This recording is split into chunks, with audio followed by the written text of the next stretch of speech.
Hello बच्चों, let's see this question. Which of the following will cause softening of hard water? Options are passing it through anion exchange resin, passing it through sand, passing it through cation exchange resin and passing it through alumina. चलिए इस question को solve करते हैं बच्चों। सबसे पहले तो ये देखते हैं कि इस क्वेश्चन को सॉल्व करने के लिए हमारे पास कौन से की कॉन्सेप्ट की जानकारी होनी चाहिए।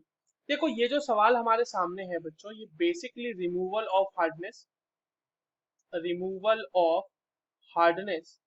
ऑफ वाटर का है। Removal of hardness of water, right. और देखिए इसमें जो है ना, हमें एक मेथड होता है removal of hardness of water में, जिसे हम लोग बोलते हैं organic ion exchange resin method या फिर आयन एक्सचेंज रेजिन मेथड हम लोग इसको बोलते हैं। तो आयन एक्सचेंज रेजिन मेथड, इसकी मदद से हम लोग जो है हार्डनेस को रिमूव करते हैं, उसको देखते हैं। अब आपके पास जो ऑप्शंस है उसको थोड़ा सा अगर आप ध्यान से एनालाइज करोगे तो आपका ऑप्शन ए कह रहा है कि passing it through anion exchange resin, तो चलो रेजिन की बात है। और सी कह रहा है passing it through cation exchange resin, again resin की बात है। बी और सी जो है बच्चों हमारे passing it through sand and passing it through alumina, ऐसा कोई मेथड नहीं होता जो हार्डनेस ऑफ वाटर को रिमूव कर सके। तो हमारे ऑप्शन बी और डी तो पहले ही रूल आउट हो चुके हैं। बात करते हैं ऑप्शन ए और सी के बारे में। नाउ जो आपके पास कोई भी हार्डनेस की अगर हम बात करें, वाटर की हार्डनेस की अगर हम बात करें, तो hardness is because of the salts of calcium 2 plus and magnesium 2 plus ions. ठीक है, सॉल्ट्स कौन कौन से हो सकते हैं बच्चों? अगर आपके पास बाइकार्बोनेट है तो बाइकार्बोनेट के लिए हमारे पास टेम्पररी हार्डनेस होता है। ठीक है, टेम्पररी हार्डनेस होती है। और अगर आपके पास सल्फेट्स है और क्लोराइड है तो इसके लिए हमारे पास परमानेंट परमानेंट हार्डनेस होती है। ठीक है, ये हो गई बात। अब हमें देखो, सिर्फ क्लोराइड या सल्फेट्स होने से या बाइकार्बोनेट होने से टेंशन नहीं है अपने को। क्यों? क्योंकि अगर वो सोडियम का है, अगर वो आपका कोई भी ऐसा सॉल्ट है जो मैग्नीशियम और कैल्शियम के अलावा है, पोटेशियम का ही क्यों ना है, तो वो सारे हार्डनेस कॉज नहीं करेंगे। बल्कि अगर हमारे पास कैल्शियम का अगर सॉल्ट है, बाइकार्बोनेट, सल्फेट या क्लोराइड, तो ये हार्डनेस कॉज कर देगा। तो हार्डनेस की मेन जड़ क्या है? हार्डनेस की मेन जड़ है कि कैल्शियम 2 प्लस आयंस और मैग्नीशियम 2 प्लस आयंस को हटा दो। ठीक है, तो जब हम आयन एक्सचेंज रेजिन मेथड की बात करते हैं बच्चों, तो उसमें दो तरह के रेजिन होते हैं। एक होते हैं कैटायन एक्सचेंज रेजिन और एक होते हैं एनायन एक्सचेंज रेजिन। तो हम बात करेंगे कैटायन एक्सचेंज रेजिन की।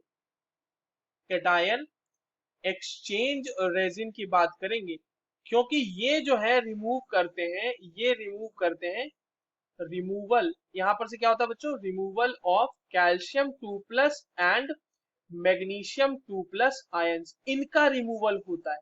ठीक है, तब जाके हार्डनेस जो है आपकी कम हो सकती है। बाकी किसी सॉल्ट के साथ अगर उसका क्लोराइड सल्फेट कुछ भी बना हुआ है, उससे लेना देना अपने को नहीं।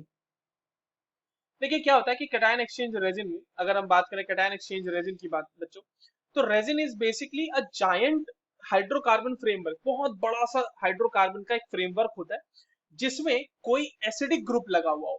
ठीक है, तो रेजिन के साथ यहाँ पे कैसा ग्रुप लगा रहेगा? Acidic group. जैसे कि एसिडिक ग्रुप में आप क्या लगा सकते हैं? एसिडिक ग्रुप में जैसे आपके पास COOH लगा हुआ है, या फिर आप इसके पास सल्फोनिक एसिड ग्रुप SO3H भी लगा सकते हैं, है ना, ये दोनों लगा सकते हैं। और इसको हम रिप्रेजेंट कैसे करते हैं? इसको हम रिप्रेजेंट करते हैं रेजिन H प्लस, यानी कि H प्लस के साथ यहाँ एक्सचेंज हो सकता है। अब जो रेजिन है हमारा, मान लीजिए इस तरह से, इसको अगर हमें रिएक्ट कराना है, एक्सचेंज कराना आयन का, तो उसमें से हम लोग इसको रिएक्शन कैसे होगी? 2M2 plus aqueous, sorry M2 plus लिख रहा हूं मैं, M प्लस एक्वस। ठीक है, तो यहां पर से ये क्या बनेगा? देखिए ये क्या बनेगा बच्चों? ये बन जाएगा M resin 2, right, plus 2H plus. तो हम यहाँ पे देख पा रहे हैं, और ये M क्या हो सकता है? यहाँ पे ये कैल्शियम 2 प्लस हो सकता है या फिर मैग्नीशियम 2 प्लस हो सकता है, उसके बेस्ड इक्वेशंस लिख सकते हैं। ठीक है, तो ये चीज होगी हमारे पास। अब आप यहाँ पर देखो कि आपके पास यहाँ पर हमने कैल्शियम को एक्सचेंज कर लिया और वहां पर H प्लस बन चुका है। तो हमने कैल्शियम को हटा लिया ना। जैसे एक एग्जाम्पल के तौर पे देखें अगर हम, तो यहाँ पे 2 रेजिन H प्लस है और उसका रिएक्शन CaCl2 से करा दिया आपने। तो यहाँ पर से क्या मिलेगा आपको, calcium resin 2 plus 2H plus plus Cl minus. तो कैल्शियम तो हमने हटा लिया ना, तो हमने जो जड़ है एक्चुअली हार्डनेस की उसको हम लोगों ने रिमूव कर लिया। तो अगर हमें हार्डनेस रिमूव करनी है, which of the following will cause the softening of hard water, तो हम लोग किससे रिमूव करेंगे, उसको किससे पास करेंगे बच्चों, कैटायन एक्सचेंज रेजिन से।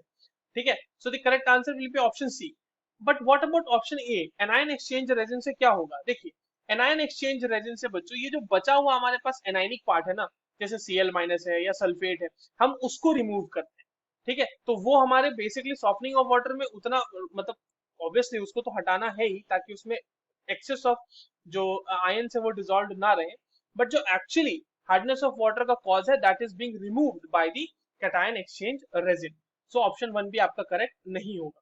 सो the correct answer is option C. I hope you understood this well. All the very best.